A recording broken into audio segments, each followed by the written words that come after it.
উপরে কেন এমন একটা জীবন দিল, কেন আমার অন্য ধর্মে নিল, কেন বিয়ে শাদী সংসার দিল, আবার কেন কায়রা নিল, কোথায় যাব, কি করব, কার কাছে যাব, কিচ্ছু খুঁজে পাই না। আমি খ্রিস্টান ধর্মের একটা মেয়ে। 2014 শেষের দিকে আমার একটা মুসলিম ছেলের সাথে পরিচয় হয়। আমার বাবা ওনার দোকান থেকে একটা মোবাইল কিনে দিয়েছিল আমাকে। পরে সেখান থেকে আমার বাবা মোবাইলটা কিনে নিয়ে আমাদের বাড়িতে আসে। সাথে সাথে একটা কল আসে। তো আমি চিন্তা করলাম যে বাবা তো নতুন সিম কিনে দিয়েছে আমাকে, তো এই নাম্বারটা কার।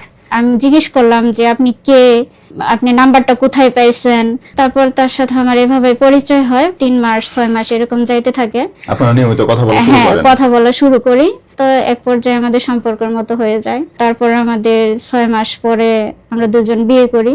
বিয়ের আগে আমি মুসলমান ধর্ম গ্রহণ করে রেজিস্ট্রি করে আমরা বিয়ে করি। বাবা মা জানতো না, আমি পালায় গিয়ে বিয়ে করি। বাসার সাথে কোনো যোগাযোগ নাই? না, মাঝে মাঝে যখন আমার মনে হয় তখন আমি ফোন দেই, কান্নাকাটি করি, মানে যাই হোক মা বাবারে ম্যানেজ করার চেষ্টা করি। আমার মা বাবা যে মাইনে নেয় নাই, তারপরে আমারে 3 লাখ টাকা দিছে। বিয়ে করার পর শ্বশুর বাড়িতে আমাকে নিয়ে আসে, সংসার করতে থাকি। বিয়ের 3 মাস পরে আমি জানতে পারি আমার হাজবেন্ড অন্য মেয়েদের সাথে কথা বলে।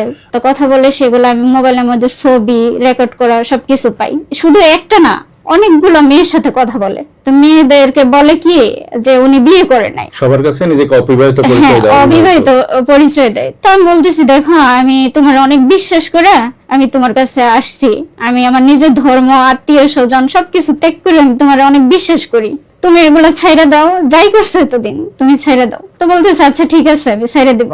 তো এর মাঝখানে মনে করেন আমি বুঝতে পারি নাই আমার বেবি কনসেপ্ট করি।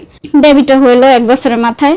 এরকম করতে করতে ও অনেক মেয়ের সাথে যে সম্পর্ক করে, সব মেয়েদেরকে আমি পাশ ছাড়াইতে পারছি বুঝছেন। বলার পরে সবাই পিছাই গেছে, কেউ আর সম্পর্ক করে নাই। কিন্তু একটা মেয়ে ছিল ভাই, ওই মেয়েটা সবকিছু জানতো আমার A to Z, আমাকে দেখছে পর্যন্ত।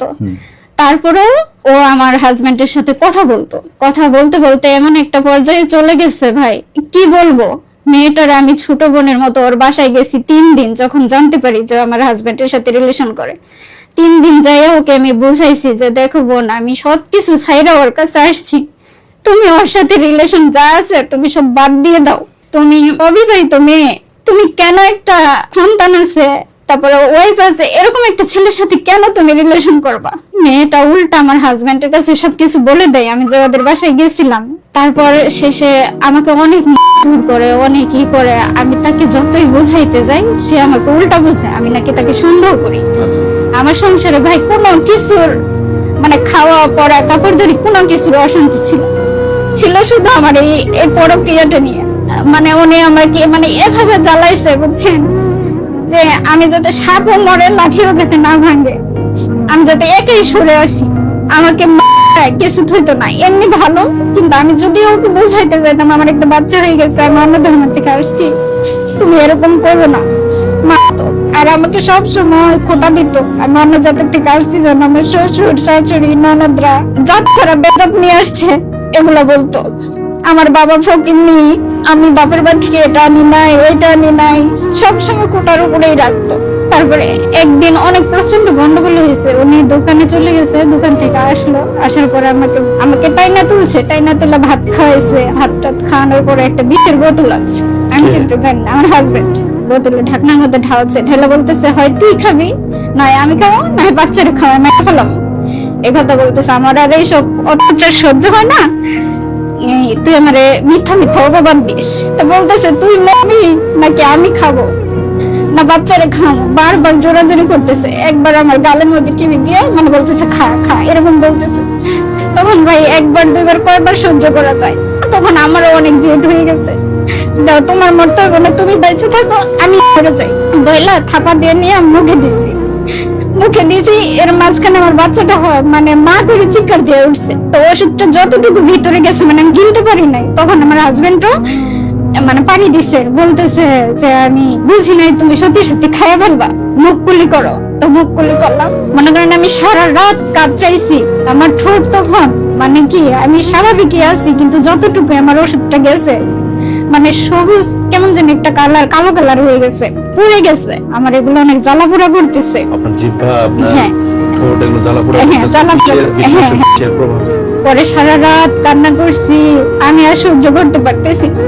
সারা রাত কান্না করতে করতে করতে করতে ভোরবেলা তখন 4টা বাজে, তখন আমি ডাইকে তুলছি। আমি কই দেখো আমার এগুলা দিয়া কেমন জানি কালো হয়ে গেছে, রক্ত মানে রক্ত বের হইতেছে। পরে উনি বলতেছে ডাক্তারের কাছে নিলে এখন এটা নিয়ে হয়তো থানা পুলিশ হইতে পারে। তো আমারে শিখাই দিয়েছে, বলবা কি যে নিম পাতার রস মনে করে তুমি খাইছো, তুমি বুঝতে পারো না এটা, এরকম একটা কিছু বলবা। তো আমি বলছি আচ্ছা ঠিক আছে। তো ডাক্তারের কাছে নিয়ে গেছে, নিয়ে যাওয়ার পরে ডক্টর জিজ্ঞেস করছে, আমাকে যেভাবে শিখাই দিয়েছে আমি সেভাবে বলছি। 2-3 দিন পার হয়ে গেছে, আমার মা ফোন দেয়, ফোনে কথা বলতে পারি না, জিহ্বাটা উল্টাইয়া কথা বলতে পারি না, এরকম অবস্থা হয়েছে আমার। তখন আমার পিচ্চিটাকে আমি ধরাই দিছি, যাবো তোমার দিদা ফোন দিচ্ছে, তুমি একটু কথা বলো। মায়ের মনে কেমন জানি লাগে, বুঝছেন, যে এত বকা দেই, এত গালি দেই, তারপর আমার মেয়েটা ফোন দেওয়া বাদ দেয় না, কথা বলে আমাদের সাথে। আর 3-4 দিন ধরে কি হয়েছে কথা বলে না। তখন আমার মা আমার দাদিরে নিয়ে আমাদের বাসায় আসছে, আইসা দেখা আমার এই অবস্থা। আমার একই কথা যে মাছের কাটা থেকে এরকম হয়েছে, আমি বলি না। বলতেছে না তোর কিছু হয়েছে, তুই সত্যি কথা বল। আমি বলতেছি না মা আমার কিছু হয় নাই। পরে আমার দেখে দেখে ধুয়ে আর চলে গেছে। তারপর আমার মায়ের মনে না শান্তি লাগে না।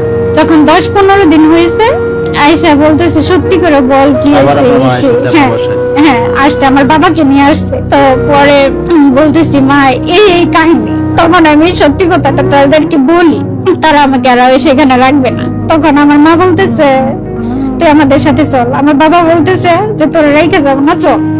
আমি বলতেছি না আমি যাবো না, তোমরা যাও গা। এই ঘটনা ঘটার পরেও আমি তার সাথে 6 মাস ছিলাম। 6 মাস থাকার পরেও ভাই ও ভালো হইলো না, এত কিছু ঘটার পরেও ও ভালো হয় নাই। পরে শুনি ওই মেয়েটার বিয়ে করে রাখছে গোপনে। তখন আমি ওকে জিজ্ঞেস করি আসলে তুমি কি চাও, আমাকে সত্যি করে বলো। তোরে ছাড়তে পারি, তো ওই মেয়েরে ছাড়তে পারতাম না ভাই, তোর 2টা হাতে ধরি পায়ে ধরি, তুই আমার চাইলে দিয়ে চলে যা, তুই আমার মুক্তি দে। সরাসরি কথা বলেন? হ্যাঁ এই কথা বলে। তো এই কথাটা আমাকে প্রায় বলতো, কিন্তু আমি কখনো মনে করেন গায়ে বাঁধাই নাই এতটা। কিন্তু শেষমেশ যখন আমাকে এই কথাটা বলছে তখন আমার খুব কষ্ট লাগে। পরে আমি বলি আচ্ছা ঠিক আছে তুমি ডিভোর্স দিয়ে দাও, আমি চলে যাই, তোমার আমি মুক্তি দিলাম। যেদিন আসি ভাই বিশ্বাস করবে না, সারা রাত পায়ের কাছে পায়ে ধরে বসে বসে কান্না করছি। আমার না যাইতে ইচ্ছে করতেছে না, আমার না কেমন জানি লাগতেছে। প্রত্যেকটা ঘরের জিনিস সবকিছু গুছগাছ করে রেখে আসছি। আমার বারবার মনে হইতেছে আমি এই সংসার আবার হয়তো ফিরে আসবো, আইসা যেন আমি সবকিছু পাই আবার। আপনার বাচ্চাটাকে রেখে চলে আসলেন আপনি? না নিয়ে আসার কারণ আছে ভাই, ও মুসলমান ধর্মে জন্মগ্রহণ করছে। আমি চাই না ভাই ওই কোনো কিছুতে মুসলমান ধর্মটা ছাড়ুক। আমি যদি এখন নিয়ে আসি আমার সমাজ থেকে সবাই আমাকে খ্রিস্টান বানানোর জন্য, কিন্তু আমি নিয়ে আসি না। আমি চাই যে ও ওই ধর্মে জন্মগ্রহণ করছে, ওই ধর্মে বড় হোক, ওই ধর্মটা নিয়ে মৃত্যুবরণ করুক। এরপরেও ভাবছি যে আমার বাচ্চাটা যখন মা মা করবে তখন হয়তো আমার কাছে ফিরে আসবে, কিন্তু ও আসে নাই।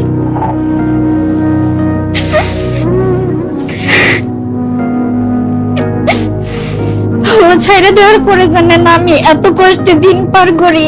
মানুষের বাসা বাড়ি থেকে শুরু করে আমার জীবনে শুধু দেওয়া ব্যবসাটা বাদে আমি সব কাজ করছি। এখন সমাজে উঠছি, 5 বছর পরে আমি সমাজে উঠছি জানেন। সমাজের হাতে পায়ে ধইরা তারপর সমাজে উঠছি, আবার খ্রিস্টান সমাজে গেছি। কারণ আমার ওই মুসলিম ধর্মে তো আমার আর কেউ নাই, যাকে বিশ্বাস করে গেছি সেই তো নাই। আমি কোথায় থাকবো, কার কাছে থাকবো?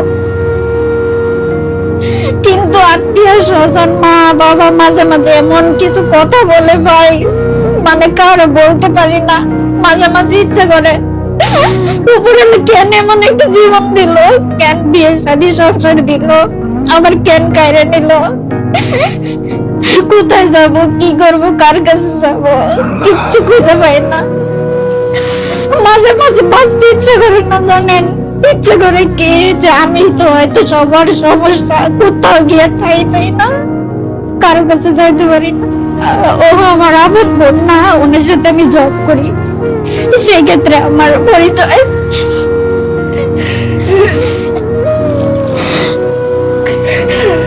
ওর জীবনে যে এত বড় কাহিনী, এত এত কষ্ট আমি জানতাম না। কখনো জানতে চাই নাই, কিন্তু এমন জায়গায় এসে ওর জীবন কাহিনী এইভাবে আমাকে শুনতে হবে আমি কখনোই কল্পনা করি নাই। আমাদের আসলে কিছু বলার নাই। আল্লাহ আপনাদের মঙ্গল করুক।